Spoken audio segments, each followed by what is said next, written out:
నేను మీ దీపిక యాపిల్. నా YouTube friends and family members నన్ను సపోర్ట్ చేసిన మీ అందరికైతే పేరు పేరు నాకైతే కృతజ్ఞతలు తెలియజేసుకుంటున్నాను. నన్ను మా నాన్నమ్మ మనవరాలను అయితే మీరందరూ బాగా సపోర్ట్ చేస్తున్నారు, చాలా థ్యాంక్స్ అండి. అలాగే మీ అందరికీ మా నాన్నమ్మ టీం, మా అత్తయ్య, మా నాన్నమ్మ, మా సిస్టర్, మా అత్తయ్య వాళ్ళ పాప. హాయ్ అండి, మా దీపికకి మీరందరూ సపోర్ట్ చేయాలండి.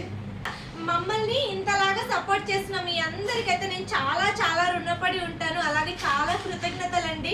నాన్నమ్మ మనవరాలు అయితే మీరు చాలా సపోర్ట్ చేస్తున్నారు, చాలా చాలా థ్యాంక్స్ అండి. నన్ను సపోర్ట్ చేసినందుకు మీకు చాలా థ్యాంక్స్ అండి. ఇలాగే సపోర్ట్ చేస్తుంటే ఇంకా మీరు సపోర్ట్ చేస్తుంటే మేము కొత్త కొత్త క్యారెక్టర్లు ఇంకా ముందు సాగిపోతామండి, మీ ముందుకు వస్తాము అండి. ఈరోజు నుంచి నాయనమ్మ మనవరాలు క్యారెక్టర్లో అత్తయ్యగా నేను చేయబోతున్నాను, నా కూతురు కూడా. మీరందరూ సపోర్ట్ చేయాలని కోరుకుంటున్నాను. అందరికీ హ్యాపీ దీపావళి.